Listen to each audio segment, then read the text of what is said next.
Assalomu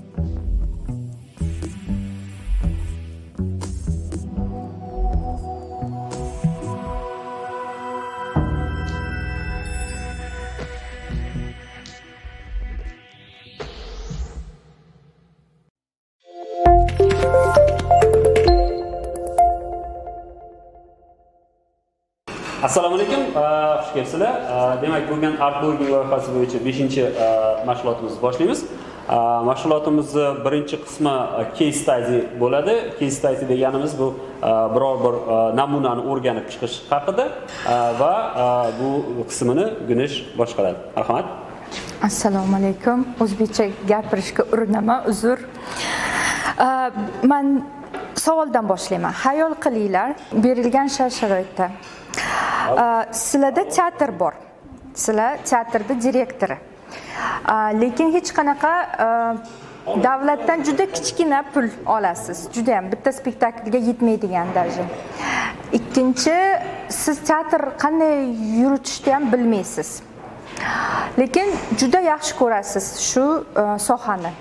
Qanaqa harakatlar o'sha teatrni hayotga keltirish, o'sha teatr mashhur bo'lish va o'sha teatr orqali pul topish. Assalomu alaykum. O'zi hamma odam birinchi bu ham xuddi bir biznesga o'xshaydi.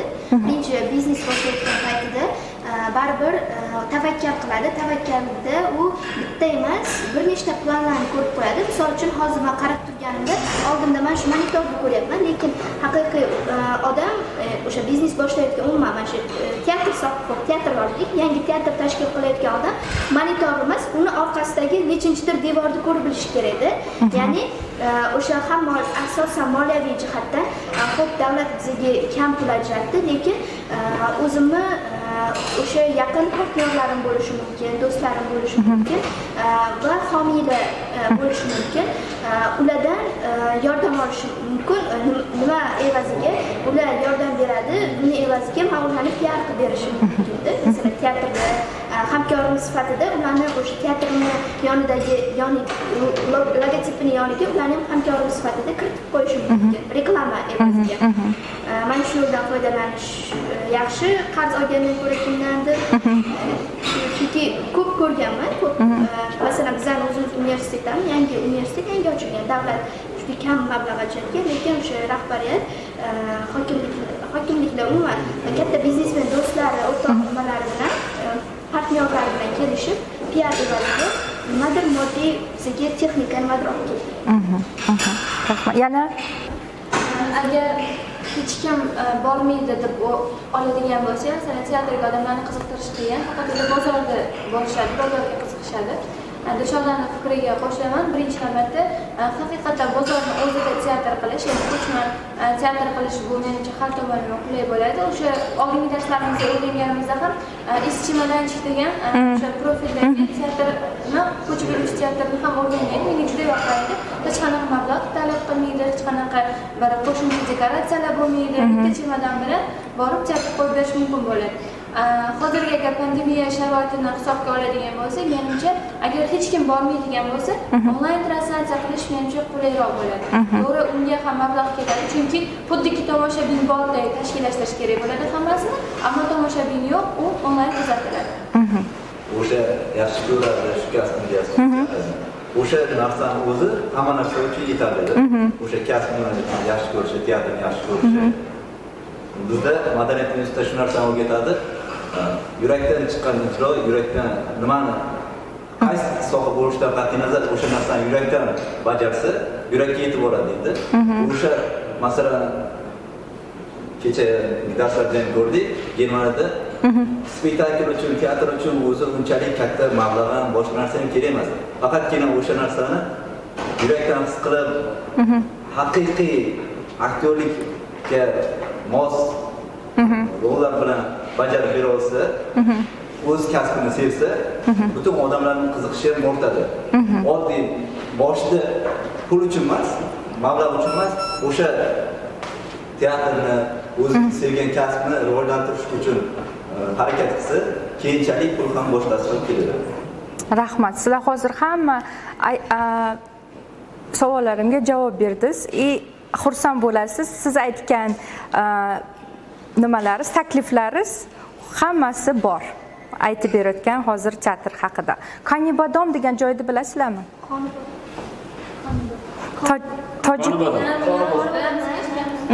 Tojikiston bilan Qirg'iziston va O'zbekistonni kichkina shahrida, Tojikiston tarafida Qonibodom shahri bor. Bittagina teatri bor, musiqa teatri. Aytganimni kelib aytgan yana bozori bor. Bo'ldi. Odamlari hech yerga borishmaydi bozordan. Oldin Sovet davrida zavodi bo'lgan, lekin zavod yopilib ketgan. Juda ekonomik bo'yicha juda rivojlanishi past.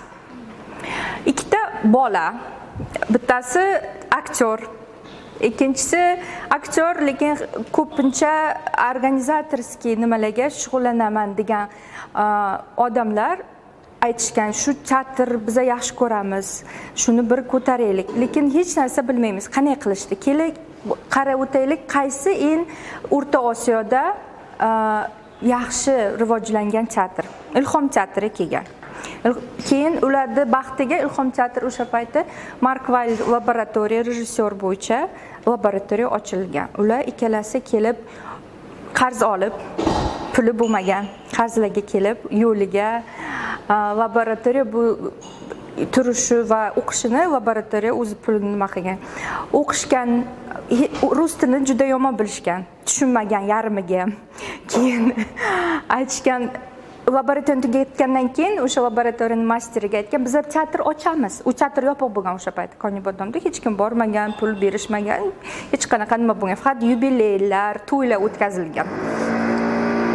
Keyin orada 4 yil o'tganda ular taklif qilishgan o'sha laboratoriyani rejissyorini spektakl qo'yishgan. Keyin u spektakl bilan dunyoga chiqishgan.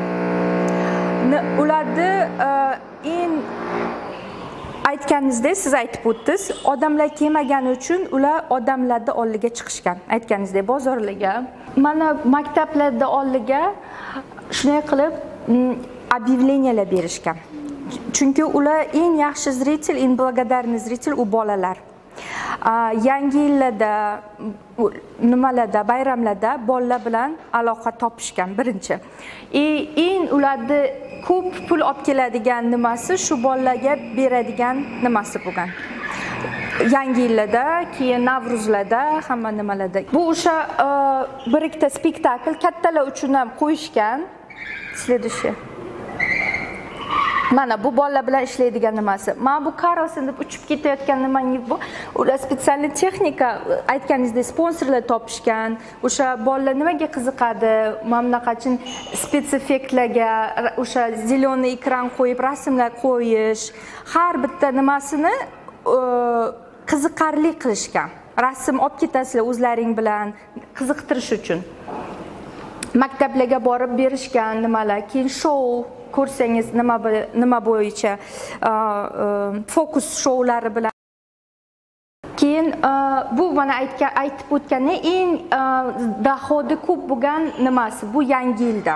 Teatr o'sha yangi yilga ishlagan pulini butun yilga nima qila oladi, yasha oladi o'sha pulga. Следующий.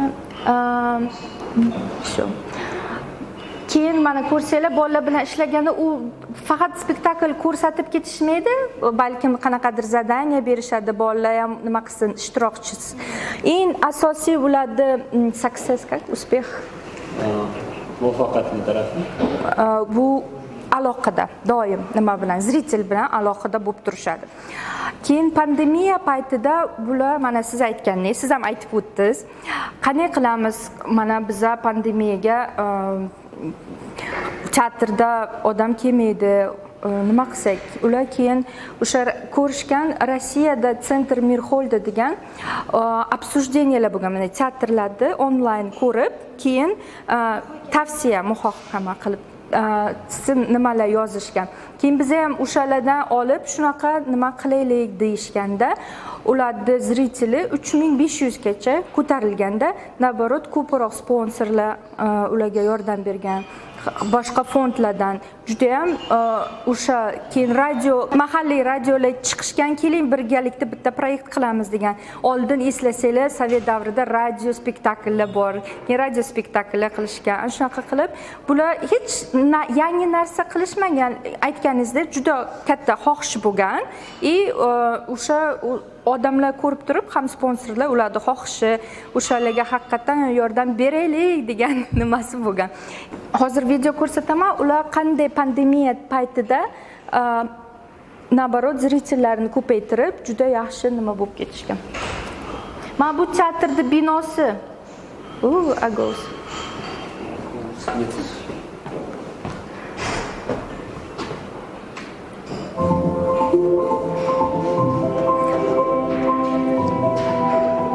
Teatr 1932-yildan beri remont qilinmagan.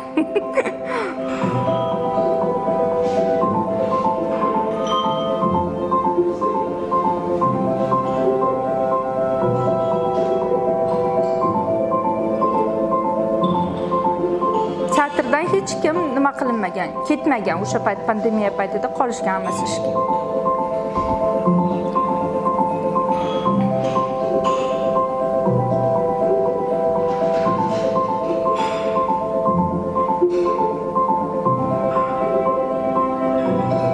Radio bilan ishlaganlari.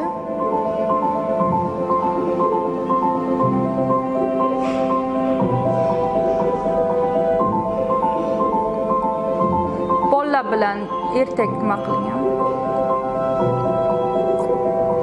Kamin degan u tandir sandalda.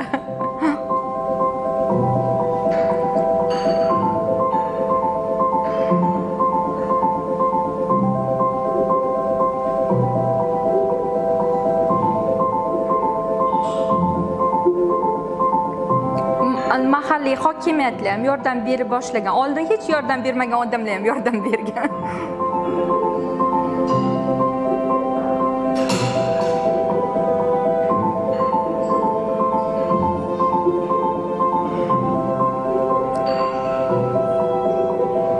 Bu xorijiy nimalarga chiqishgan. Britanskiy sovet, keyin Sikkan degan forum bor O'rta Osiyoda. Men yakunlayman. Bu kishi aytgandek, agar xohish bo'lsa, agar haqiqatan nimangizni yaxshi ko'rsangiz, ishingizni, u nimangizga erishasiz, selingizga. Maqsadga erishasiz. Xohlagan ishingizni qilinglar, pul ham keladi, odamlar ham sizga e'tibor qiladi. Rahmat. Bizni teatrlarga tushib tursangiz agar nima o'zingizga xoslik ko'ryapsizlar? Mana shu nimalardan o'zidan, shu suratlarning o'zidan.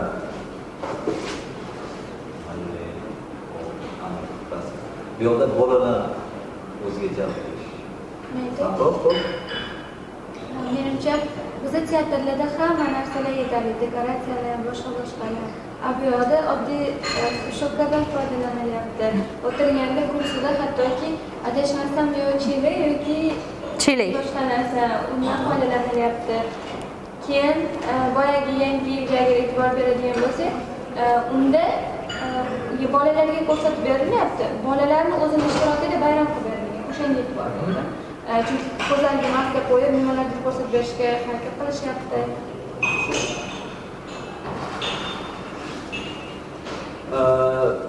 Bularni afishalarini kim tayyorlaydi? O'zlari hammasi. Bitta mana qarang, уже proyekt boshlaganda ular bitta zo'r narsa qilishgan. U marketing отделini ochishgan teatrda. Marketing отделda teatrdagi ishchilardan ko'p odamlar ishlashgan. В основном studentlar, keyin o'sha marketingga o'rganaman degan odamlar, chunki ular pul bera olmaganda, teatrda mana 7 ta aktyor bilan rejissyor birda bo'lsa, marketingga 10 ta odam ishlashgan. Men nimaga e'tibor qaratdim? Mana shularni hozir afishalariga e'tibor qaratdim. Juda original. Agarda deylik Xivada yo Shahrisabzda spektakl teatr ochdik. Faraz qiling, biz shu tajribani Shahrisabzda qilyapmiz. To'g'ri? Biz afishamiz qanaqa bo'ladi, misol uchun? Oqsaroy. Biz andozani nimadan olardik, xo'p, deylik. Hozir mavjud teatrlardan olishimiz mumkin, to'g'rimi? Lekin mana bularni qilayotgan misol uchun afishalar mana shu juda original, juda professional ko'rinyapti. Sardor boyaga o'taylik-da, ya'ni afishalari bor spektakllarni aniqlaylik. Mana bu qo'y ichgan afishasi. Juda original, juda professional qilingan. Keyin yana yangi yildan keyingi bitta afisha bor. Yangi yildagi, yangi yildan keyingi. Mana yangi yil. Juda original, to'g'rimi? Juda mana shu narsalarga bular juda ham diqqat bilan e'tibor qaratib o'sha Güneş yaxshi mana uchun bu yangilik bo'ldi, to'g'risi marketing bo'limida alohida birinchi marketing bo'limi tashkil etilib, demak ular doim marketingga juda aytishgan. Endi qarang, hozirgi ularning yutug'i hozir dunyoda nima bo'lyapti, o'shani yaxshilab izuchat qilib, xo'p, kopировать qilsa ham balkim o'shani nima kopiyadan keyin o'rganishimizga harakat qilib, Rossiyada nima bo'lyapti, O'zbekistonda nima bo'lyapti, Ilhom qanday ishlayapti, o'shalarga qarab ishlashadi, lekin o'zini baribir produksiyasiga erishadi-da, original qilib.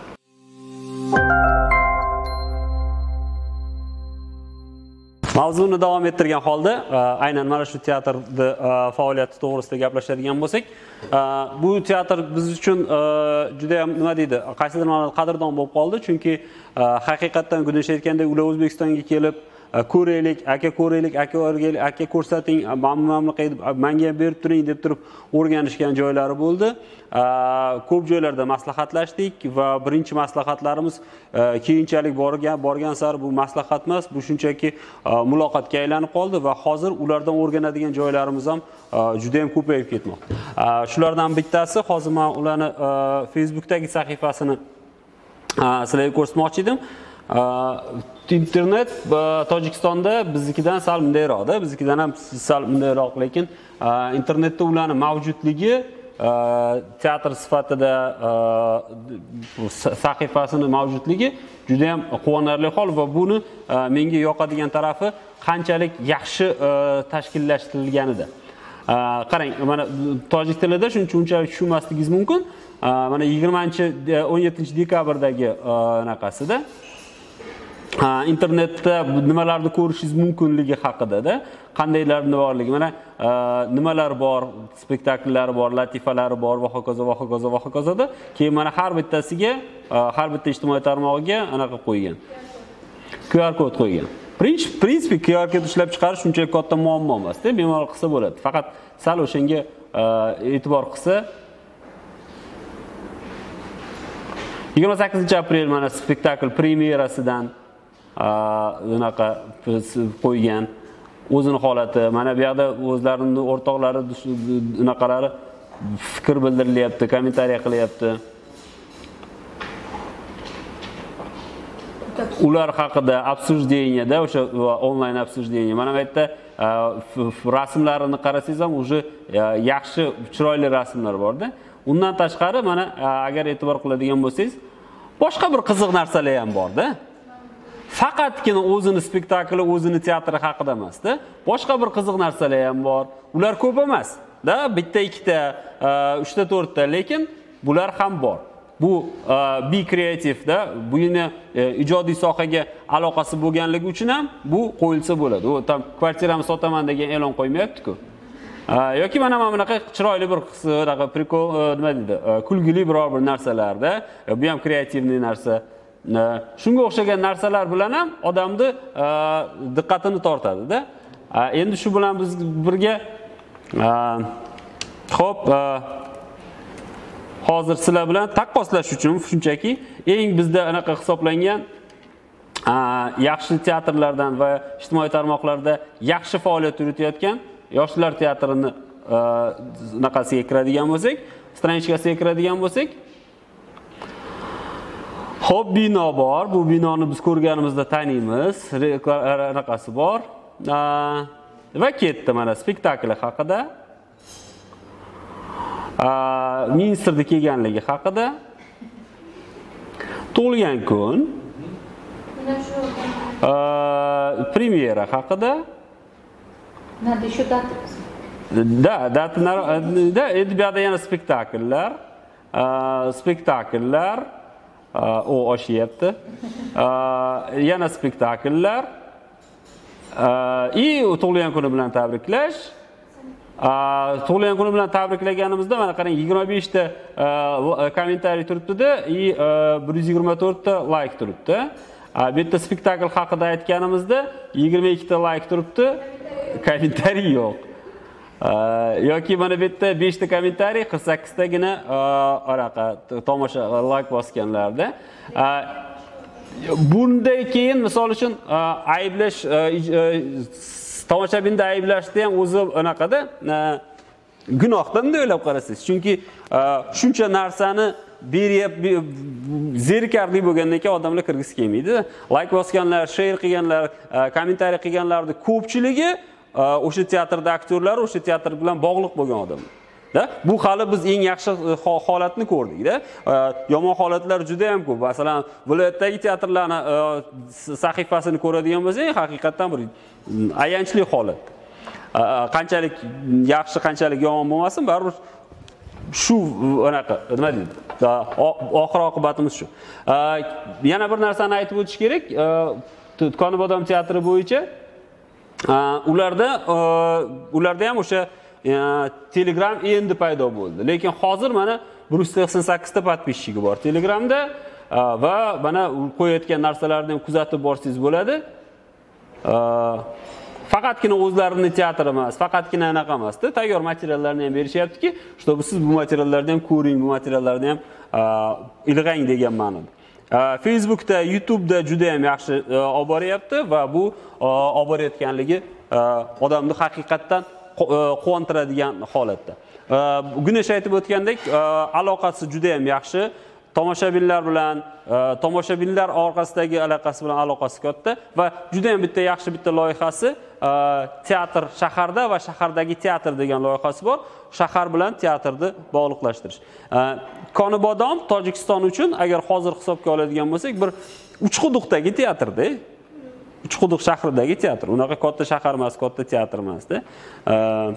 Lekin shunday atchaga yashagan. Bu nimaga bu misolni keltiryapmiz va bu misolni keltirishga siz bilan qaror qildik? Chunki mana shu blogerni, mana shu jamoa bilan aloqatida PR-ni mahsuli. Hozirgi kunda Tojikistondagi Dushanbeda qanaqa teatr borligini masalan men bilmayman. Va ishonchim komilki, butun dunyoda ham Qonibodom teatrini taniganlar Dushanbeni teatrini taniganlardan qaraganda ko'p. Chunki o'zlarini faol продвигать qilishyapti, o'zlarini faol olg'a intilishyapti. Aytmoqchi bo'lgan narsam, qarangda, hozir teatrda o'sha boyagi ahvoli bilan bugungi kundagi ahvolini farqi katta. Nimagaki, boyagi marketingga, nimagaki odamlar bilan muloqotga ko'proq e'tibor berganligi uchun. Juda ham yaxshi, juda ham haqiqatdan havasga loyiq. Hattoki ularning hozirgi binolari to'g'risi bizni deylik Buxoroda Sadr Dayni teatri bor, agar bilsalaringizda eski hozirgi kunda faoliyat olib bormayapti. Hatto shu teatrga uni havas qilish mumkin, rekonstruksiya qilindi, misol uchun. Bizda ko'pgina joylarda yangi teatrlar, yangi binolar qurildi, hatto qo'g'irchoq teatrlari qurilyapti. Lekin faoliyatini, demak, o'zini faoliyatini namoyish etish, ya'ni odamlarni jalb qilish bo'yicha bularga qancha biz ancha-muncha narsa, demak, havas qilishimiz mumkin bu borada. Aynan masala shunda, faoliyat yaxshi olib borilyapti, lekin faoliyatni yaxshi yoritib ham borish kerak. Rahmat kattakon. Endi o'tgan safar mashg'ulotimizda biz gaplashgan edik, o'z blogingizni olg'a yuritishni 3 ta yo'lini ishlab chiqing degan edik. Uyga vazifa shunaqa topshiriq berilgan. Kelinglar, hozir har bittalarni turg'izib, sen nima taklif berasan degan gap qilmaymizda, umumiy fikrlarimizni aytamiz. O'zbekistonning sharoitida, o'zingizlar aytganinglardek, real holatimizda, real vaziyatda qanday yo'llardan, qanday imkonlardan foydalansak bo'ladi. Misol uchun. Boshlaylik. Meni fikrimcha endi o'z blogingiz deganda masalan faqatgina bu Facebookda yoki Telegramda bo'lishi shart emas. Istagan ijtimoiy tarmoqda bo'lishi mumkin. O'zimizni shu Dilshod akalarimizda Telegramda tashkil qilgan kanalimiz bor edi. Aynan audiolarga mo'ljallangan. Hali ham bor, lekin u bor yo'qligi ham bilmay qoldi o'sha, chunki bizda juda katta xatomiz bo'ldi. Biz auditoriyaga istagan narsasini berib borishga harakat qildik. Kerak bo'lsa muxlislarga ham yig'dik, lekin o'z vaqtida joylab bormadik. O'tgan safar aytib o'tdingiz, blog yuritayotganda ma'lum bir vaqtni tanlab oling va o'sha vaqtda auditoriyaga ma'lumotni yoki mahsulotni berib boring. Agar bir marta kutilgan vaqtda berilmasa, o'sha biz boshqa blogga o'sha o'zimizning zritorlarimiz berib qo'yamiz. Biz xuddi shu xatoni qildik. Ya'ni bir haftada yo 3 marta tashladik, 2 haftada bir marta tashladik. Orasi nituda bo'lib qoldi. Shu bilan auditoriyamizni yo'qotib qo'ydik. Lekin eng katta sodiqlar turibdi. U ham bo'lsa o'zimizning kursdoshlarimiz bo'lsa kerak. Chiqib ketsa xafa bo'ladiganlar. O'sha xatoni qaytarmaslik uchun hozir o'zim universitetni iqtidorli talabalar bo'limini kanalini yuritaman. Har kuni kamida 2 tadan tanlov borasida e'lon berib borishga harakat qilaman. Endi o'zim shu bo'limda ishlaganligim uchun ham bo'limga ham yangiliklarni berib boraman. Hozir deyarli boshida 100 tacha odam bilan ochilgan bo'lsa, 600 ta odami bor hozir. O'zimizning universitetdan tashqari hayron qolganim, abituriyentlar ham bor ekan, qiziqib kirishibdi, boshqa universitet talabalari ham bor ekan, unga ham xursand bo'ldim. O'sha xatoni qaytarmaganlik, takrorlamaganligim oqibatida bugun mana bunday natijaga erishdim. Ancha muncha. Juda ham yaxshi. Aynan mana shu haqida gaplashamiz bugun. Aynan mana shu content plan haqida gaplashamiz, content reja va contentni yaratish va saqlab qolish haqida gaplashamiz. Olg'a surish bo'yicha nima ishlar qilamiz?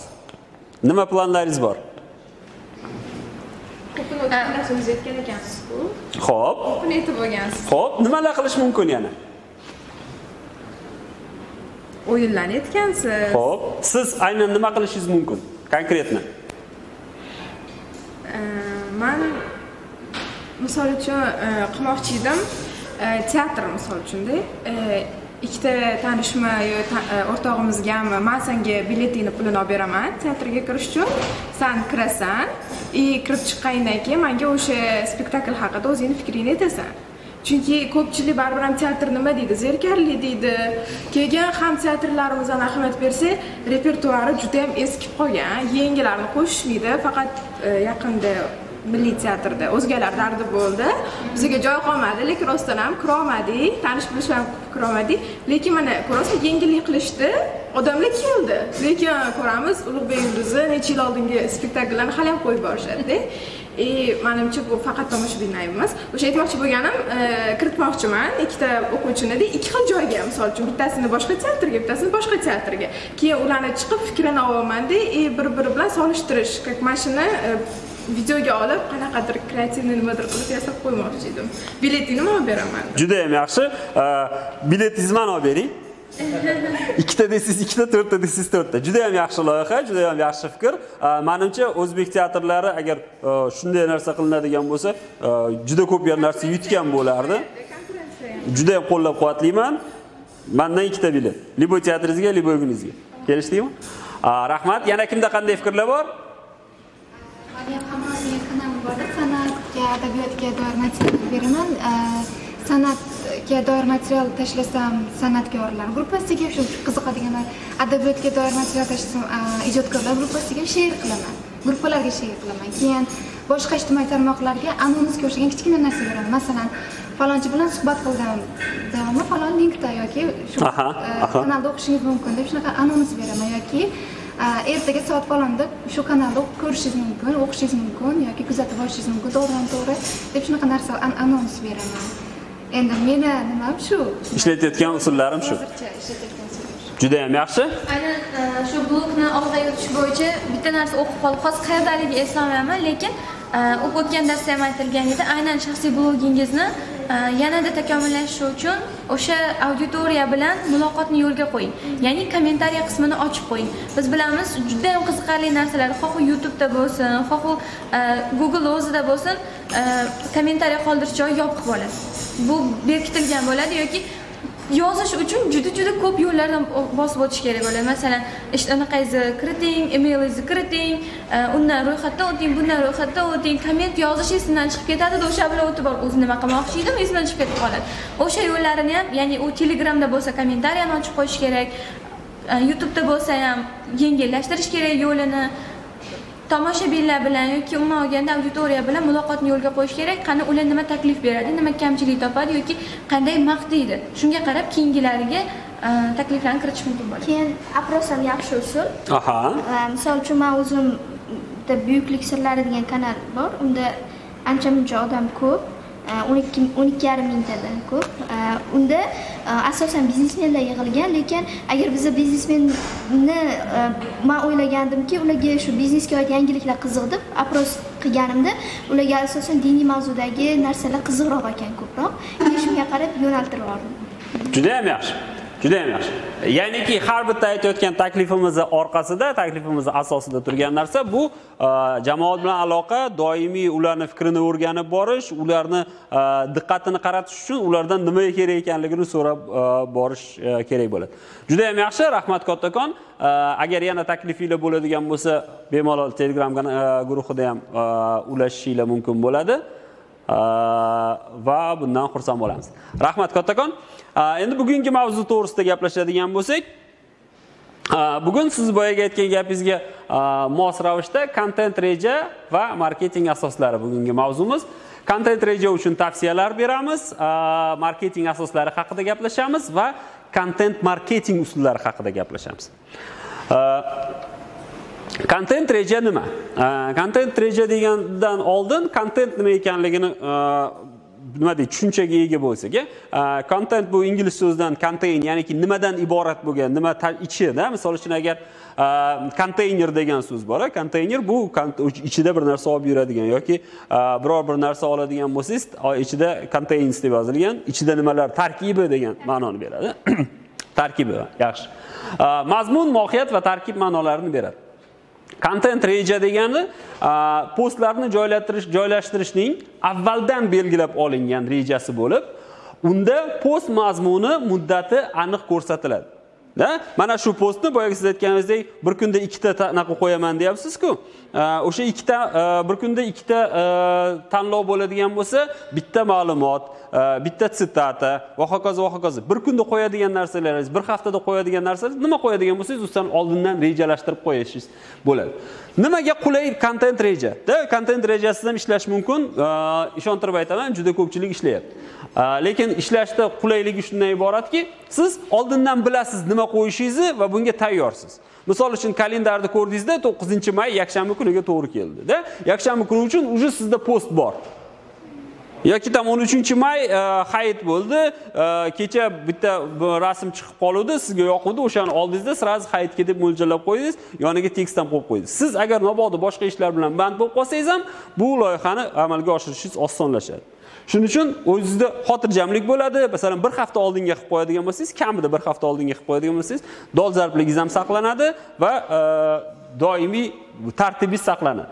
Postlar mazmuniga ko'ra tahlil qilishingiz mumkin. Misol uchun siz content ko'rsataman content rejaga misol, content reja qilganingizdan keyin tagiga yozib qo'yishingiz mumkin. Dushanba kuni latifa dedingizda, latifani ko'rsatib qo'yib qo'ydingiz. Bir haftadan keyin mana shu latifangizda nechta like bo'ldi, nechta kommentariy bo'ldi, nechta naqa bo'ldi, tagiga yozib qo'ydingiz. Yana bir haftadan keyin boshqasini ko'rdingizda, boshqasini yozib qo'ydingiz. Keyinda tahlil qilganingizda bilasizki, latifalar yaxshi ko'proq ketyaptimi yoki biznesmenlarning hayoti ko'proq ketyaptimi, nima ko'proq qiziqish paydo bo'layotganligini tahlil qilish imkoniyatingiz bo'ladi. Hozir ko'r-ko'rona tahlil bo'lmaydi-da, bu aniq, nima deydi, taroziga solingan, og'irligi tosh bosadiganiga qarab tahlil qilingan bo'ladi. Postlaringiz mantiqiy bog'liqligini ta'minlaydi. Misol uchun bugun bu narsa haqida, ertaga ilhomim keladi, bu narsa haqida bo'lmaydi-da. Mantiqan bo'ladi. Dushanba kuni mana bunaqa bo'ladi. Misol uchun dushanba kuni og'ir kun deymiz yoki haftani boshlashi deymiz. Buning uchun deymiz biz katta mavzu bermasligimiz kerak deymiz, misol uchun. Yoki bo'lmasa yakshanba kuni odamlar dam olyapti deymiz. Buning uchun qiyin mavzu bermasligimiz kerak deysiz. O'shani nima deydi? Keyin mantiqligini ham bog'lab borasiz. Bundan keyin men buni beraman, bundan keyin men buni beraman. Men buni berishimdan oldin, masalan, men bunaqa material berishimdan oldin, bu haqda men bunaqa material beray. deb o'sha mantiqligini ham ta'minlaysiz, bog'liqligini ta'minlaysiz. Shunda sizni kanalingizda yoki sizni blogingizni o'qiyotgan odamda bir yaxlitlik, umumiy fikr paydo bo'ladi. Qanaqadir bir xaotichniy narsa paydo bo'lmaydi-da. Bu xuddi musor korzinka emaski, hamma narsani tashlab qo'yarsiz, hamma narsa olinaversin. Shuning uchun juda muhim. Postlaringiz turfa xilligini ta'minlaydi. Boyaga aytganimizdek, bir xil materialni beravermaysiz, bitta mantiq doirasida, lekin sal boshqachasini berasiz, sal boshqachasini berasiz. Bunday reja tuzganingizda o'zingiz bunday qarasangiz ko'rinib qoladi-da. Content reja mehmonni kutib olish uchun yoziladigan dasturxonga o'xshaydi-da. Shu bilan birga qarangda, chiroyli bo'lish kerak, mantiqiy bo'lish kerak, faqatgina suyuq ovqatlar bo'lmasligi kerak yoki faqat quyuq ovqat bo'lmasligi kerak-da, shirinligi bo'lish kerak. Men bu bilan men bu bir-biriga nima deydi, to'g'ri kelmaydi, shuning uchun bunaqa bo'lmasligi kerak. Hammasi juda ham yaxshi ko'ringan bo'ladi. Content rejani turli shakllari bor, turli yo'nalishlari bor. Men o'zim foydalanadigan va boshqa yo'nalishlardan, ko'p yo'nalishlardan bitta umumiy ixcham variantini qilganman. O'sha ixcham variantini taklif qilaman sizlarga ham. Mana content rejani men bir haftaga tuzishni yaxshi ko'raman.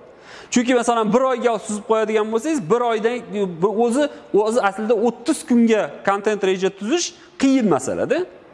30 kunlik uchun material topish qiyin masala. Bir hafta uchun qiyin emas. Bir hafta uchun 7 kun uchun topsiz bo'ladi. Va yana bitta narsasi bor. Bir haftadan keyin trendlar o'zgarib ketishi mumkin. Bir oydan keyin boshqa mavzular paydo bo'lib qolishi mumkin. Da, masalan siz bu haftaga bitta mavzu bunaqani bir oy oldin kiritib qo'ygansizda, lekin bugun yomg'ir yog'ib qoldi. Yomg'ir haqida juda chiroyli narsa gapirish mumkin yoki tam dolzarb biror bir mavzuni olish mumkin. Da kecha poyezd to'xtab qoldi, metroda dolzarb mavzuni olish mumkin. Poyezd to'xtab qoldi, hamma meni blogimni o'qiyotgan ekan degan prikol qo'yadigan bo'lsangiz, uje siz trenddasiz-da, uje siz zamonaqasiz. Agar buni bir oydan oldin tayyorlab qo'yadigan bo'lsangiz, deysiz, shu bilan bir oy yotaveradi-da. Shundan qochish uchun bir haftalik tayyorlagan ma'qul. Mana haftaning dushanba kuni vaqti soat nechida? Ana e'tibor qilgan bo'lsangiz, bu taxminan tuzilgan. Bu aynan shunday bo'lish kerak va shu qonun degan joyi yo'q. Ertalab 10 dan 11 gacha 1 soat ichida Facebookdagi lentaga, storiesga emas, Facebookdagi lentaga iqtibos qo'yapman. Postni mazmuni dramaturglarni iqtibosini qo'yaman. Mana bu yerda Chexovni juda chiroyli iqtibos bor, ko'rsatishga ochish kerak. Такой прекрасный день, то ли повеситься, то ли утопиться degan anaqasi bor-da. Juda ham yaxshi kun, nima qilishing bilsin. Keyin mana matnni bugun dushanba Chexovni esga olish uchun loyiq kun. Hashtaglar artblogger.uz, iqtibos teatr, geopozitsiya teatrdaman va чувство motivated, motivatsiyam kuchli degan ma'noda. Dushanba kuni kechqurun 19 dan 20 gacha lentaga qo'yapman-da, Instagramda lentasiga qo'yapman-da va storiesga ham podelиться qilyapman. Mutolaa qilayotgan narsam haqida Shakespearda biror bir asaridan aytaylik, men o'qiyotgan hozir taxminan, misol uchun Romeo Julietani o'qiyotgan bo'lsam, Romeo Juliet asaridan iqtibosi bor. Haqiqatan ham butun odam teatrga o'xshaydi. Misol uchun deb turib bir narsalar yozishi mumkin. Bu yerga ko'proq tekst berishi mumkin. Chunki dushanba kuni kechqurun bo'layotgan narsa. Shuning uchun ko'proq tekst berish mumkin. Instagram tim bo'l. Facebookga kirmaydi bu paytda, Instagramga kiradi. Meni fikrimcha. Lekin o'sha boyagi bunaqalarim hashtaglarim artblogger.uz, chunki men doim olg'a yuborayotgan, olg'a prodvigat qilayotgan hashtagim artblogger.uz bo'lganligi uchun uni qo'ydim. Shakespeare hayoti haqida bo'lganligi uchun Shakespeareni qo'ydim. Teatr bo'lgani uchun teatrni qo'ydim. Geopozitsiya fikrlar olamidaman, da. Chunki Instagramda agar bilsanglar, istagan narsanglarni geopozitsiya qilib olishinglar mumkin. Falsafiy kayfiyatdaman. Da?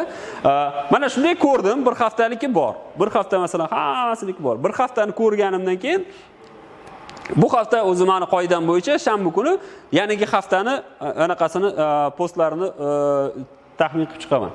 Buni qo'yib chiqqanimdan keyin bilaman, men bir hafta bemalol dam olishim mumkin. Bir hafta davomida men faqat copy paste.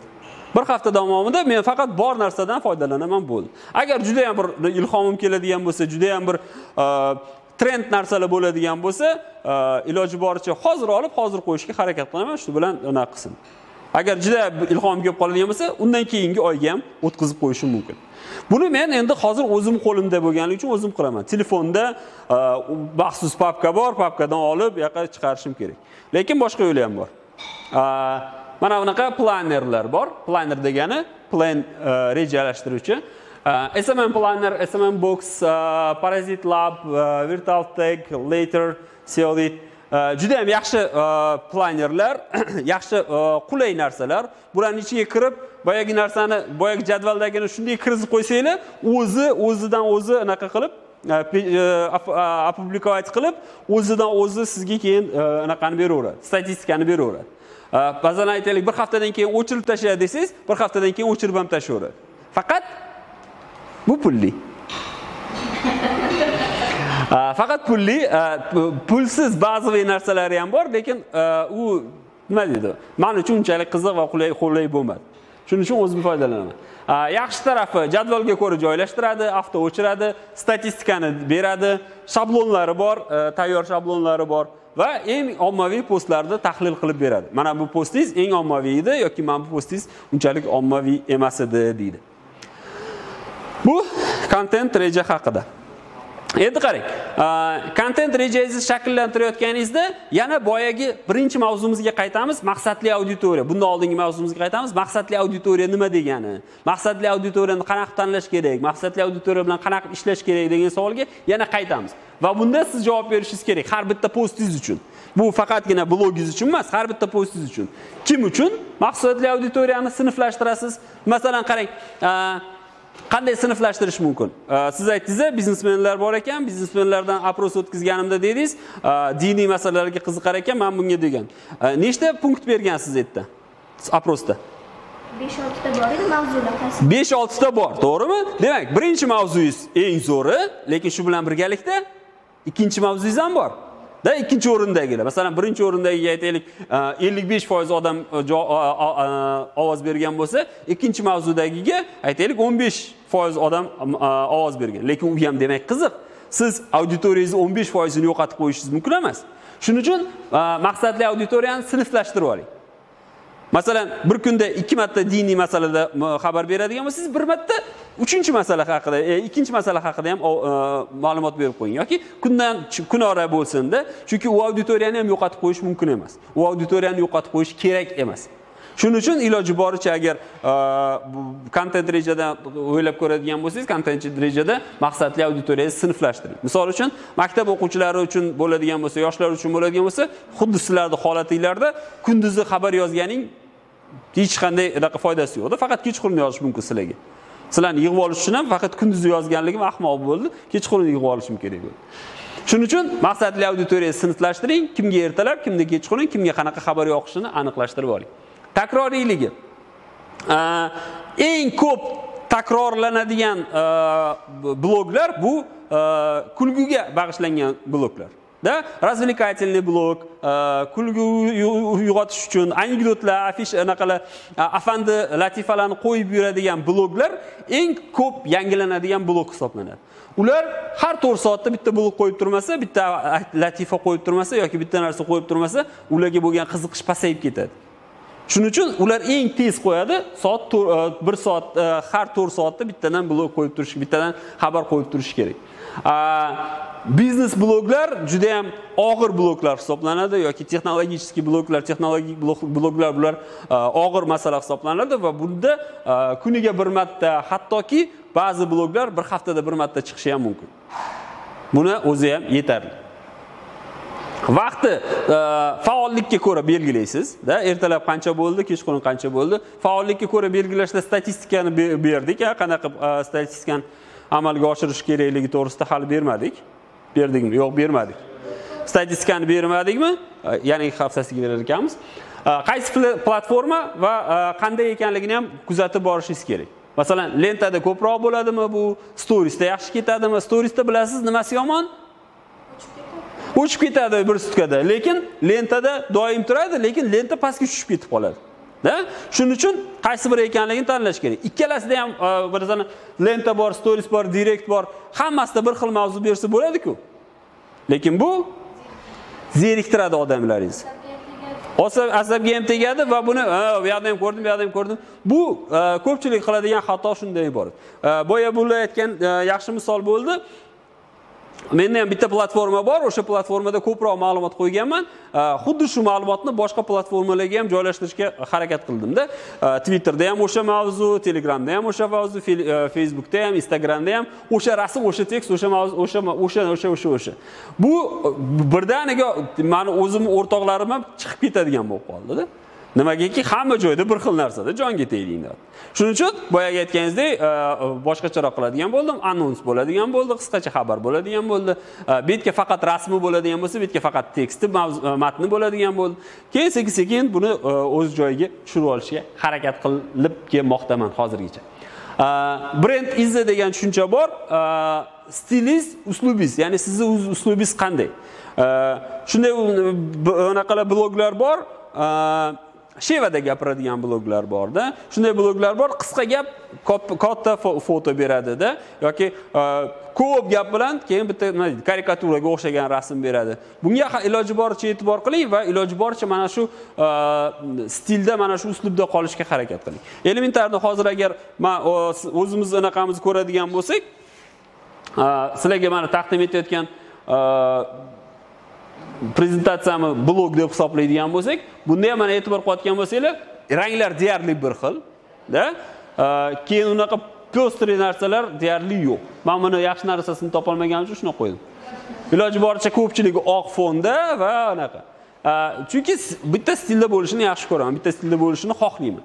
Siz ham agar bitta stilda bo'ladigan bo'lsangiz, sizni tanish bo'ladi. Siz bu mana buni qo'li bor, buni izi ko'rinib turibdi degan narsa bo'ladi. Shuning uchun iloji boricha bunga e'tibor qiling. Content reja boyaga aytganimizdek kontentni tahlil qilish imkoniyati beradi. Bir haftalik rejalashtirish, bir haftalik tahlil qilish juda ham qulay narsa. Mana qarang, qanday taklif bo'lyapti. Qisqa muddatli tahlilda eng mashhur va eng kam o'qigan postingizni aniqlang. Bir hafta davomida eng ko'p o'qigani aytaylik 1000 ta bo'ldi-da, eng kam o'qiganligi 50 ta bo'ldi. Misol uchun. O'shani aniqlab oldingiz. Qaysi posti eng ko'p o'qildi, qaysisi eng kam o'qildi. Eng mashhur postlaringizni umumiy tomonlarini toping. Ya'ni bir haftada sizning 3 ta qo'ygan postingiz mashhur bo'ldi. 1000 tadan ko'p odam o'qidi. Ularning bir-biriga aloqasi nimada?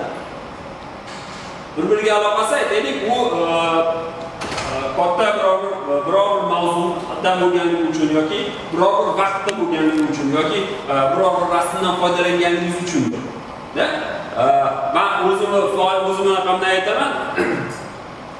Prezident rasmi qo'yilgan bloglar hammasi zo'r chiqdi. 1000 ta, 3000 ta, 4000 ta, 20 tagacha chiqqan anaqalar bo'lganda, prosmotrlar. Nimagaligini bilmayman. Demak, shunaqa imkoniyati bor, shundan foydalansak bo'ladi. Ushbu o'xshashliklardan kelajakda o'zlaringizga foydalaning. Bilib oldingizku, nima yaxshi ketishini bilib oldingizmi, o'shandan foydalaning. Boshqa narsa bo'lsin, lekin boshqa narsani ham qo'yishingiz mumkin. Bir paytlar qizlarni yarim-yalang'och rasmlarini qo'yish va odamlarni jalb qilish juda ham anaqa bo'lgan, oson bo'lgan. Hozir bunaqa narsalar bo'lmay qoldi. Yo'l shunaqa bo'lgan, 5-6 yil oldin. Undan ham oldin. O'shanda keyin normal post yozsak ham, boshqa narsa haqida ham yozsak ham, просто bitta qiz rasmini qo'yib qo'yardik-da, bu qiz rasmi просто sizlarning e'tiboringizdan qarab tushsin deyilardi, ketaveradi. U bilan aloqasi bo'lmas. Lekin shunaqa vaqt bo'lgan, shundan foydalanish bo'lgan. Eng kam o'qigan postlardagi umumiy xatoni aniqlang va uni yo'qoting. Eng yaxshisidan, foydasidan foydalangan bo'lsangiz, eng yomonini ziyonidan qoching. Like, comment, share, invite kabi ko'rsatkichlarni tahlil qiling. Masalan, qaysi bir postingizga ko'proq komment bo'ldi yoki qaysi bir postingizga ko'proq like bo'ldi yoki qaysi bir postingiz orqali boshqalar ko'proq e'tibor qildi, ko'proq keldi, buni tahlil qilib boring. Есть да, platformani o'zida qilib beradi. Masalan, Facebookda o'zida qilib beradi, Telegramda o'zida qilib beradi, Instagramda o'zida ham qilib beradi. Business suite degani bor, Facebookda bu tayyor sizga chiqarib beradi. Bu yaxshi narsalar. Kimlar qayerdan kelganligini ham hattoki ko'rsatib beradi. Bu oddiy narsalar, bular haqida yangi darsimizda gaplashamiz. Lekin buni bilib borishingiz baribir yaxshi. Hattoki elementarni qo'lda hisoblasangiz ham, taxminiy tushunchaga ega bo'lib hisoblasangiz ham, bu yaxshi narsa. Bir oylik tahlil xuddi shunday. Lekin bitta qo'shiladigan narsasi raqobatchilarni kuzating, ularni yaxshi va yomon tomonlarini aniqlang, o'g'irlang. Masalan, yaxshi ketayotgan bo'lsa, nimaga bundan foydalanish mumkin emas. O'g'irlash deganda bu uni narsasini emas, uni uslubini yoki unaqasini emas, yaxshi tomonini o'g'irlash, yaxshi tomonini ko'chirish mumkin. Endi content marketing haqida gaplashamiz. Marketing so'zi o'zi nima? Bozor. Inglizcha market bozor degan so'zdan olingan. Bozorlashish degan. Bozor qilish degani, bozorni o'rganish, bozorni paydo qilish, bozorni rivojlantirish va hokazo. Bozor bilan bog'liq bo'lgan narsa. Maqsadli auditoriyani qamrab olish va ishonchli hamkorlikni tashkil etishga qaratilgan uzoq muddatli marketing strategiyasi bu content marketing deyiladi. Ya'niki siz kontentingiz, mazmuningiz, tayyorlayotgan materiallaringiz marketingga bog'liq. Ya'niki odamda bozor paydo qilish, biror bir mahsulotni bozorga olib chiqish, biror bir mahsulotni bozorda olg'a surish, unga bozor yaratish, uni bozorini tahlil qilish, umuman mana shu mahsulotingiz bozori haqida. Art blogerning mahsuloti nima? Blogerning mahsuloti nima? Blogerlar. Content, to'g'rimi? O'sha postlari uni mahsuloti. Hattoki u o'sha mahsulotini ko'p odamlarga tekin bergan bo'lsa ham, bu uni mahsuloti. O'sha siz mahsulotingizni olganligingiz uchun siz unga pul bermayotgan bo'lsangiz ham, siz uni xaridorisiz. Pul topishiga sababchi bo'ladi. To'g'ri, chunki pul to'lovchi naryoqda. Bu xuddi mana bunaqaga o'xshaydi-da. Ota-ona farzandiga kiyim olib bergandek. Kiyim bolaga qaratilgan, to'g'rimi? Kiyim bolaga qaratilgan. Kiyim bola uchun xizmat qiladi. Kiyim bolani qondirish kerak, bolani xursand qilish kerak, lekin pul to'laydi ota-onasi. Lekin pul kelib ota-onaga o'sha farzand xizmat qilib foyda beradi. Masala shunda-da, shuning uchun ham sizni klientlaringiz, sizni auditoriyangiz, sizni o'qiyotgan, sizni o'sha boyaga aytgan 600 kishingiz, sizni xaridoringiz. Lekin sizga ish berayotgan, misol uchun aytaylik, institutingiz bu ota-onaga o'xshaydi-da. Bu pul beradi, siz ularga narsa berishingiz uchun. Misol uchun, xuddi shunday siz agar ertaga blog yuritadigan bo'lsangiz va buni kommersializatsiya qilmoqchi bo'ladigan bo'lsangiz, siz reklama berayotganlardan pul olasiz, reklama berayotganlar pul beradi sizga, lekin sizni xaridoringiz tekinga ko'radi uni. Xaridoringiz sizni o'quvchilaringiz. Ular pul bermaydi. Mana shu content marketing to'g'risida. Va content marketingda mana statistika bo'yicha o'z blogiga ega bo'lgan xaridorlar 55% gacha ko'proq pul topadi. Kompaniyalar 55% gacha ko'proq pul topadi, 55% gacha ko'proq xaridorga ega. Nimaga?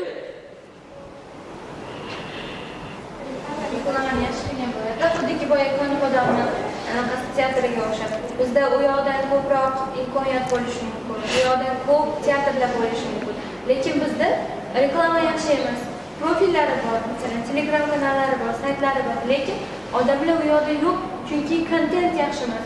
Bir-birini tug'ilgan kuni bilan tabriklaydi, bir-birini bayram bilan tabriklaydi, lekin teatr auditoriyasi uchun kerakli narsa yo'q. Juda ham yaxshi, juda ham to'g'ri gapiryapsiz va mavzuda kontentda shunday yetishmovchilik borki, bu auditoriyaga qaratilmagan. Eng katta muammosi shu, auditoriyaga qaratilmagan, u ota-onaga qaratilganda, boyagi oyoq kiyim, bolaga sotiladigan oyoq kiyimni ota-onaga maqtab, to'g'ri pul beradigan ota-ona, qaror qabul qiladigan ota-ona, lekin oyoq kiyim bolaga yoqishi kerak-da baribir. Bolaga yoqmasa yoqmaydi, u ketadi. Ming bu arzon bo'lsin, ming sifatli bo'lsin. O'zingizda ham shunaqa voqea sodir bo'lgan-ku, to'g'rimi? Ota-onalar mashina olasan desa, "Men yoqmadi" deb turib olgan paytinglar bo'lgan-ku. Menda bo'lgan, bilmadim. Xuddi shundayda hozirgi ko'pchilik teatrlarning sahifalari xuddi shunga o'xshaydi. Ota-onasiga yoqyapti, direktorga, vazirlikka va hokazo, lekin xaridorga yoqmayapti. Yaxshi. Content marketingning maqsadlari nimalardan iborat va nima uchun kerak? Nima uchun boyagi 55% foyda nimani ustiga qurilgan? Nimaga asoslangan 55% foyda? Lead generatsiya. Lead degan nimaligini bilasizlarmi? Shunaqa desak ham bo'ladi. Masala shundaki, lead degani bu odamlarning e'tiborini jamlay olish. qarata olish. Misol uchun zo'r mahsulotni zo'r reklamasi bo'lsa, odamlar ko'proq unga ko'radi. To'g'rimi? Ko'proq odamlar unga qaraydi. Mana shu lead deyiladi. Demakki, ko'proq auditoriyani qamrab olishga yordam beradi content marketing. Maqsadli auditoriyani kengroq qamrab olish, xaridorlarning faolligini oshirish. Xaridorlar faqatgina sizni reklamangizni ko'rish bilan chegaralanib qolmaydi. Faqatgina sizni blogingizni o'qish bilan chegaralab qolmaydi. Unga faollik beradi. Aksiya o'tkazadi, podpiska qiladi, kelinglar deydi, kommentariy qilinglar deydi, javob beringlar deydi va hokazo va hokazo. Uni faolligini oshiradi. Leadlar samaradorligini oshiradi. Boyagi birrov shunday o'tib ketayotgan odamlar, shunday ko'rgan, masalan, reklamani ko'rganlar soni 1000 ta, reklama orqali sizni xaridor, siz narsangizni sotib olganlar soni bitta. Bu juda ham yomon konversiya hisoblanadi. 1000 ta odam ko'rsa-da bitta odam olsa. Demak, yo reklama noto'g'ri, yo biznes noto'g'ri qo'yilgan yoki sifatsiz mahsulot. Content marketing sizga yordam beradi. 1000 ta odam ko'rdimi, o'shandan 20 tasi, 200 tasi 20% olishini ta'minlab beradi. Yaxshi lead generatsiya o'zi bunday olib qaraydigan bo'lsak, taxminan 25-30% atrofida osilib yotadi. Brendning tanilishini tezlashtiradi. Misol uchun tasavvur qiling, hozir siz brendingiz to'g'risida 2-3 ta blogerlar gapiradigan bo'lsa, 2-3 ta joyda chiqadigan bo'lsa, 2-3 ta kunuzda chiqadigan bo'lsa yoki va hokazo boshqa platformalarda chiqadigan bo'lsa, darrov sizni odamlar taniydi. Shuning uchun content marketing yordam beradi. Tez odamni tanitish, tez brendni ommalashtirishga juda ham yaxshi yordam beradi. Trafikni oshirish, boyagi ko'proq odamlar sizni kanalingizga e'tibor qiladi, sizni mahsulotlaringizga e'tibor qiladi. Passiv xaridorlarni qayta faollashtirish, qachonlardir o'sha boyagi audio kanalingizda qachonlardir o'tirganlarni yana hey deb siz ular hey deb yana qaytadan jonlanib qolishi mumkin. Shunaqa sodir bo'lgan, o'tgan yil shunaqa qilib ko'rdim. Bir haftami, 2 hafta hech narsa yozilmadi-da, ko'pchilik chiqib ketib qoldi. Bir 30 kishi, 30% odam blogdan atpisatsiya qildi. Lekin yana birdaniga qo'yishni boshlab, yaxshi materiallar, sara materiallar qo'yilgandan keyin yana boyagi 30 kishi, 40 kishi bo'lib qaytib keldi.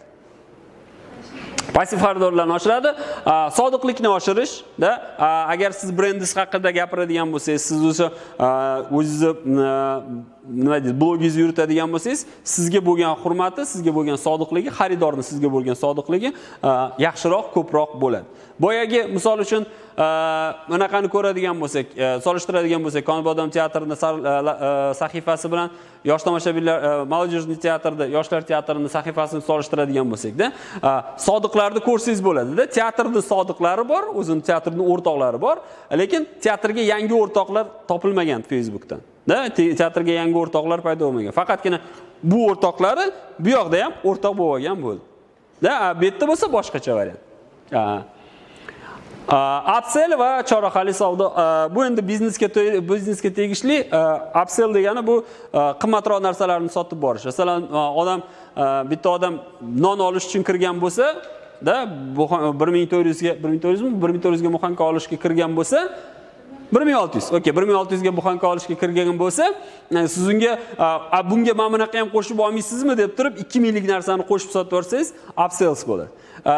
Nimaga bu juda ham bloger content orqali bu narsani amalga oshirish yaxshi narsa? Chunki siz non haqida blog yozadigan bo'lsangiz, nonni qaysi sariyog' bilan yaxshi ketish haqida ham yozishingiz mumkin-da. Yoki kichkinagina bir misol keltiradigan bo'lsak, masalan, marketlarga, korzinkalarga, umuman magazinlarga kiradigan bo'lsak, aynan kassaning yoniga eng ko'z tushadigan joyga shirinliklarni, qimmat-qimmat shokoladlarni qo'yib qo'yishadi. Olmasda iloji yo'q, uni yo bola yig'laydi, onasiga olib beradi. Katta bo'lsa ham u pul bizga kerak, hozir shokolad yeyishimiz shart emas, lekin shuni ko'rdingmi, olishimiz kerak. Blogda ham xuddi shunday qilish kerak. Qanaqadir ma'lumotni yoki iqtibosni berish kerak. Agar bu haqida yana ko'proq bilmoqchi bo'lsangiz, bu link orqali bu yoqqa o'ting deb ketish kerak. Ana shunaqa. Ishqalab turgan joy bo'lishi. Xuddi shunday upsells va chorahali savdoda, перекрестный продажада siz Facebookda naqadan internetdan blogingda shu bilan foydalanishingiz mumkin. Ko'proq qisqa material berib, katta material bu yoqda. Da, shunda boyagi qisqa material uchun kelganlar indamasdan o'tib ketaveradi. Ularni jig'iga tegib qo'ymaysiz. Katta material berib, katta material oladiganlar haqiqatan sizni katta materialingizga kiradi. Yoki mana bu blogerda mana bunaqa narsa gapiribdi deb birovning anaqasini ham taklif qilishingiz mumkin bo'ladi. Bir narsa bor. Qiziqarli savollar beradi. Boshqa kanalga o'sha savolni reklama qilib, javobini bilish uchun kanalga boshqa kanalga o'tsin. Javobi ham yana ikkita kanaldan keyin chiqadi. Men shunaqa holatlarda o'sha savolni Google dan so'rab qo'ya qolaman, javob chiqadi, tinchgina qutulaman. Rahmat. Content marketingni ko'rinishi qanday, nimadan iborat? Xarid qilish bosqichlari bilan bir-biriga o'xshash. Boyagi lead generatsiya deganimiz mana reklamani ko'rganlar. Ko'p-a bular. Bulardan qaysi biridir qiziqib qoladi. Agar e'tibor qilgan bo'lsangiz, internetda mana bunaqa narsa sotiladi deydi-da, narxini yozmaydi. Narxi nima edi deb so'rasangiz, siz mana bu yerdan mana bunga tushasiz. Tushunyapsizmi? Shuning uchun ham u narxini yozmaydi. Lichkangizga yozdim deydi yoki telefon qilib aytaman deydi, telefoningizni bering, telefon tashlab yuboring deydi, Telegramga yozing deydi, va hokazo. Siz reklamani ko'rgan bo'lmaysiz, уже qiziqib qolgan bo'lasiz. Qiziqib qolganingizdan keyin u nima qiladi? Narxini so'rasangiz, u siz oddiy narxini so'ragansiz. Siz oddiy narxini so'rasangiz, u sizga mahsulotning sifatlarini gapirib beradi. U juda ham yaxshi, mana bunaqa qilingan, mana bundan bo'lgan, mana bunaqa edi. Agar hozir oladigan bo'lsangiz, aksiyamiz ketyapti, narxini gapirmayapti. U sizni iloji boricha qiziqtirishga harakat qilyapti-da, chunki sotib olish istagini paydo qilmoqchi sizda. Narx bilan emas, uni sifati bilan, uni anaqasi bilan. Bugun bo'lgan narsa, Facebookda bitta chiroyli narsani ko'rib qoldim, menga yoqdi. Iltimos ma'lumot ma'lumot beringlar deb telefon nomerimni qoldirdim. Ular menga telefon qilishdi, telefon qilishganda band edim. Keyin yana qaytarib, keyin menga SMS jo'natishdi o'sha nomerdan. Ismingizni ham so'raganda, Sardor aka, siz mana bunaqa narsa haqida so'ragan ekansiz. Shuning uchun telefon qildim. Uzr bezda qilgan bo'lsam deb yozilgan. Menga xursand bo'ldim-da, qaytarib telefon qildim shu nomerga. Shu nomerga qaytarib telefon qilganimda, "Assalomu alaykum Sardor aka" deb telefon ko'tarishdi-da. Da eshitamanmi, shunaqa emasda, men uje bu yerda sotib olishga tayyorman bu shunaqa qilganligi uchun ham. Chunki personalizatsiya yordam juda ham haqiqatan foydali narsa, agar siz shaxsga qaratilgan munosabat bildiradigan bo'lsangiz. Bu marketing, okey, blogingga unchalik aloqasi yo'qdir, lekin iloji boricha shundan foydalanishga harakat qilish kerak. Narxini surishtiradi, keyin sotib oladi. Sotib olgandan keyin bu yana varonka, bu savdo varonkasi deydi. Teskarisiga ishlashni boshlaydi. Takroran sotib oladi yo birovlarga tavsiya qiladi. Sodiq xaridorga aylanadi, tavsiya qiladi, brend ishqiboziga aylanadi, sotuv varonkasini o'zi alohida sotuv varonkasini yaratishga imkoniyati paydo bo'ladi. Sizni narsalaringizni olgandan keyin, sizni mahsulotingizni olgandan keyin, sizni blogingizni o'qigandan keyin unga yoqib qoladigan bo'lsa, unga siz yaxshi munosabatda bo'ladigan bo'lsangiz, uni siz mana shu siz berayotgan blogingizni o'qishga ishtiyoqi paydo bo'ladigan bo'lsa va 2-3 kun bir narsa yozmasangiz ham qochib ketmasdan sodiqlik beradigan bo'lsa, keyinchalik u boshqalarni "Sen anavga kirgin, sen o'shani blogiga kirgin, sen anavni blogini o'qidingmi, sen anavni blogini o'qigin" deb sizni o'zi alohida sotadigan, sizni alohida taklif qiladigan bo'ladi. Faqat agar siz boyagi narsani amalga oshiradigan bo'lsangiz. Tushuntira oldimmi? Blogda paydo qilish uchun yoki umuman savdoni paydo bo'lishi uchun nimalar kerak? Bosqichlar nimalardan iborat? Muammoni aniqlash. Qaysi muammo bor? Boyaga aytganimizdek, sizda muammo ota-onasidan so'raysizmi, bolasidan so'raysizmi muammoni? Bolasidan so'raysiz, chunki siz bolaning ehtiyojini qondirishni xohlayapsiz. Da qizilmi, qorami, yengilmi, yengilmasmi, poshnasi bormi, poshnasi yo'qmi? Nimasi o'shanga qarab siz bolaga taklif qilasiz. Bola o'shanga qarab tanlaydi, shuning uchun siz bolaning muammosini aniqlashingiz kerak. Siz o'zingiz o'quvchilaringiz muammosini. Bular boyaga aytgan misollar juda ham to'g'ri bo'lgan. Apros o'tkazib, o'zini bolalaridan so'ragan. Bolalar nima xohlaysizlar degan. Bolalar ayajon biz mana buni xohlaymiz degan, o'shani bergan. Yechim qidirish. Da balki sizga bu yechim to'g'ri kelmas. Da siz aytasizki, men bu masala haqida bilmayman, shuning uchun men bu boshqa kanalga o'tishingizni so'raymiz. Da yoki bo'lmasa siz aytishingiz mumkin, "Okey, mana bunaqa mavzular bor ekan, qaysi birini tanlaysiz?" deb keyin yana chuqurlashishingiz mumkin. To'g'rimi? O'rganib chiqasiz mavzuni. Siz bilmaysiz, masalan, bilmasligingiz mumkin. O'rganib chiqasiz, qaror qabul qilasiz. Okey, men bu demak blogimni boshqa yo'nalishga buraman deysiz. Boshqa yo'nalishga burishingiz mumkin. Yoki burmasligingiz mumkin, yoki birovga berib yuborishingiz mumkin, yoki yopib qo'yishingiz mumkin. Nima qilganingizda ham qaror qabul qilasiz.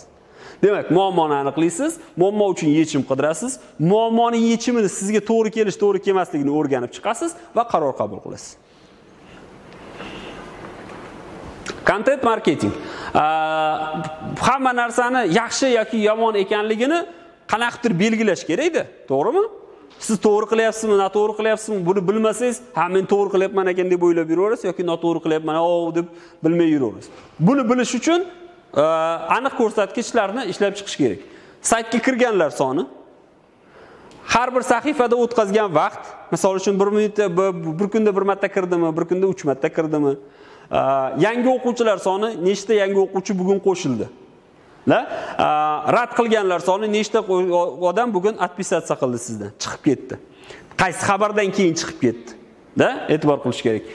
Kommentariyalar soni va layklar soni, share qilganlar soni, konversiya va tranzaksiyalar. Konversiya bu keyin siz aytgan link bo'yicha o'tib ketgan odamlar, tranzaksiyalar sizni boshqalar haqida bergan ma'lumotingizni qabul qilganlar. Juda ham muhim narsa, shunga qarab sizni samarali ishlayotganligingiz yoki samarali ishlamayotganligingizni belgilash mumkin. To'g'ri ketyapsizmi, noto'g'ri ketyapsizmi? Haqiqatdan ham o'sha siz bergan auditoriya, siz auditoriyangiz haqiqatdan ham o'sha diniy mavzularga qiziqadimi yoki prosta o'sha savol-javob o'tkazgan paytingizda o'shanaqa odamlar ko'proq bo'lganmi? Buni aniq bilish uchun mana shunday ko'rsatkichlarni ishlab chiqing. Shunchaki o'zingizcha bu yaxshi bo'ldi, bu yomon bo'ldi yoki o'rtoqlaringiz "Voy, zo'r narsa yozibsan" yoki "Yaxshiroq bo'lmabdi" degan gapiga e'tibor qilmasdan, haqiqatdan taroziga qo'yib o'lchaydigan narsalarni, ko'rsatkichlarni belgilanglar. O'lchab olishga harakat qilinglar. Muvaffaqiyatli content marketing uchun tavsiyalar. Maqsadli auditoriyani o'rganing. Bu umuman blogingda, umuman biznesda, umuman brend haqida gaplashganimizda eng asosiy narsa bu maqsadli auditoriya. Kimga qaratilgan? Kim bilan bog'lamoqchisiz? Siz oyoq kiyim sotmoqchi bo'lgan bola kim? Maktab o'quvchisimi? Bog'cha bolasimi? Qishloqda turadimi? Shaharda turadimi? Ota-onasi avtobusda uchun olib boradimi maktabga yoki taksida boradimi yoki yayov yurib boradimi? Velosipedni yaxshi ko'radimi yoki velosipedni yaxshi ko'rmaydimi? Ko'chada futbol o'ynab yurgan bola, tosh tepib yurgan bolami yoki odobli uyda o'tiradigan bolami? Qanaqa ekanligini bilishingiz kerak. Content reja tuzib oling. Boyaga aytganimizdek, sifatli content taklif qiling. Bu juda ham muhim narsa. Hozircha biz sizlar bilan contentni sifati haqida gaplashayotganimiz yo'q-da. Hattoki bloglarda ham bloglar haqida gaplashganimizda, sizlarning bloginglar, blog postlaringlar haqida gapirganimizda ham uni sifati haqida gapirmayapmiz. Nimagaki, hozircha sizga bu instrument bo'lsin.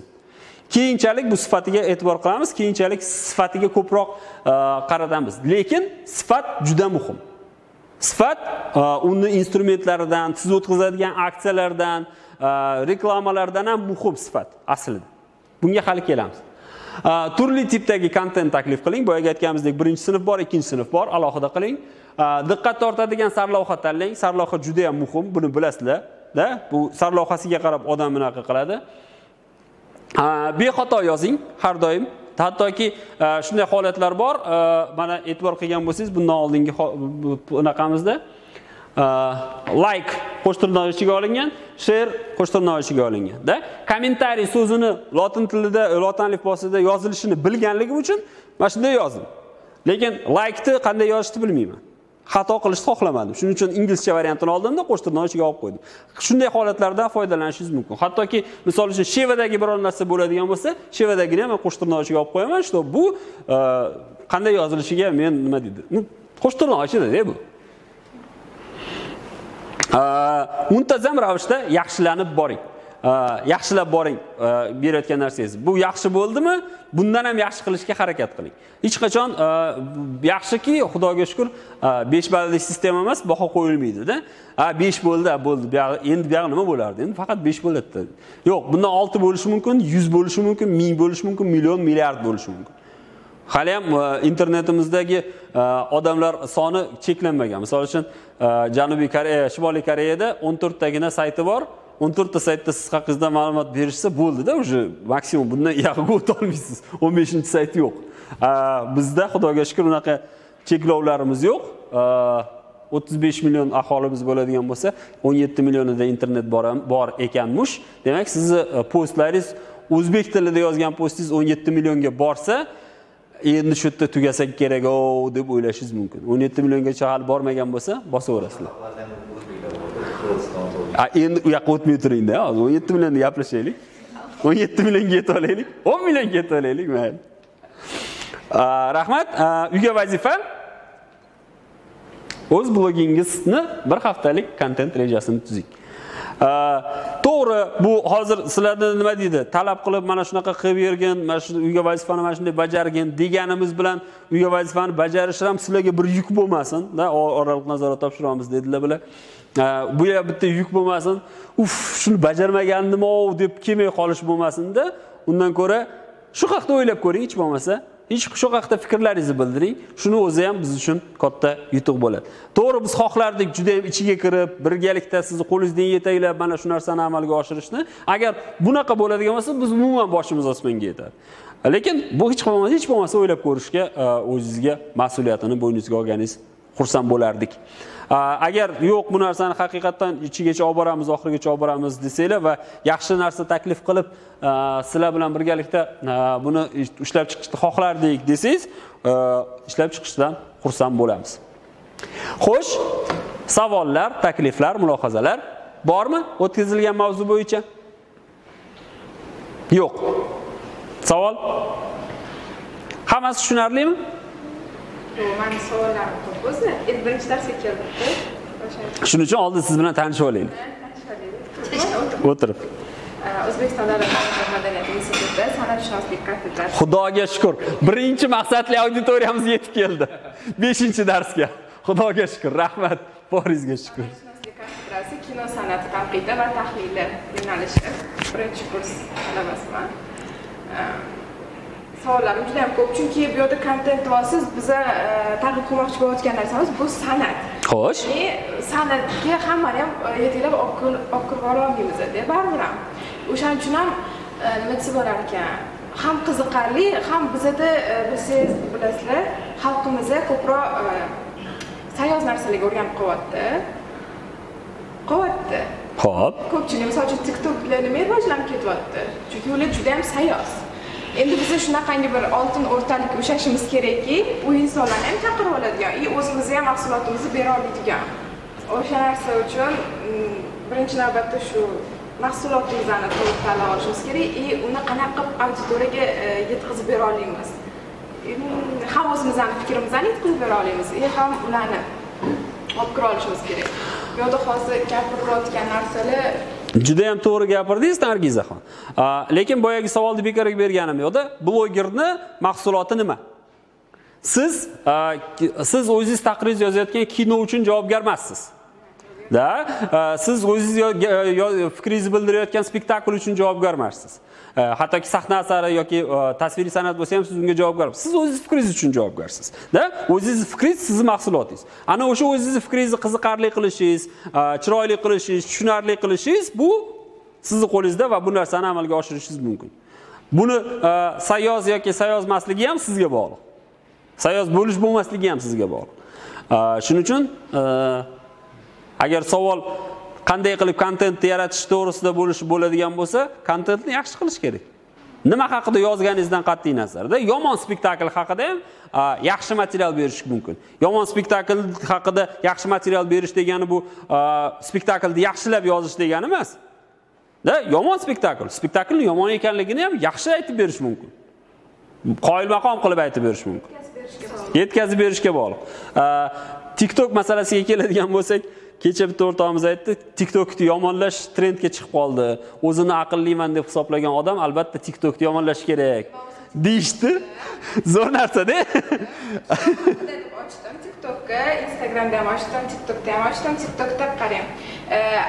Ko'plar hozir Ahad Qayumov gapiradi, men soham kino sohasi, san'at, o'shaning uchun ham Ahad Qayumov gapirishyapti-da, uni intervyularini olib kelishyapti-da, haqiqiy o'zi nima deyiladi, iqtidorli, kasbini fidoyisi, haqiqiy aktyorlarni gaplari qolib ketyapti. Men u anaqamga TikTokka haqiqiy misol uchun Yodgor Sa'diyev, Hikmat Yoqubxonjonov o'qigan insonlarni fikrlarini qo'yishni boshladim. Mana Qo'yishni boshladim-da, keyin yaxshi ketyapti. Kontent yaxshi ketyapti. Bobur Yo'ldoshev bitta sevgi muhabbat haqida bir fikrini qo'yib qo'ydim. Undan вообще 205 mingtadir bo'lib ketdi. Даже boshqa naqalar qo'yishib o'zligini kanaliga keyin men to'xtatib turdim bu narsani. Men uni prosta odam yig'ib olib, keyin o'zimni tanitish maqsadida aktyorlarning yuzidan foydalanyotgandim-da o'zi. Keyin hozircha to'xtatib turdim. Necha mingta? 5 mingtaga yaqin odam yig'ildi, turibdi. Lekin u meni ijodim emas-da. U ularning gapi, ularga men xizmat qilyapman. Ular yana ham ommalashishiga xizmat qilyapman. Men o'sha uchun to'xtatib turdim-da, bu yoqqa kelib, o'qib, o'zi yaxshilab ta'lim olib, keyin o'zim chiqmoqchiman. Juda ham yaxshi. Bu umuman yomon narsa emas. Umuman yomon narsa emas. O'tgan safar aytganimizda mutaxassislar bilan hamkorlik orqali dediga, masalan, intervyuga chaqirishingiz mumkin va hokazo va hokazo. Ularning obro'sidan foydalanib o'zingizga obro' auditoriya yig'ishingiz mumkin. Bu hech qanday muammo emas. Boyagi TikTok masalasiga keladigan bo'lsak, umuman xohlagan ijtimoiy tarmog'ingiz yoki xohlagan, istagan vositangizga keladigan bo'lsak, har bitta narsa vosita. Agar siz undan to'g'ri yo'lda foydalansangiz, to'g'ri vosita, noto'g'ri yo'ldan foydalansangiz, u noto'g'ri vosita. Shuning uchun iloji boricha to'g'ri foydalanishga harakat qilish kerak. Yana savol, taklif, fikr, mulohazalar? Nargiz bo'ldimi? Hali yana gaplashaveramiz, ha? Rahmat kattakon, kelganingizdan xursandman. Boshqalarni ham kutib qolamiz. Savol va takliflar bo'lmasa, unda kelganingiz uchun rahmat. Rahmat kattakon.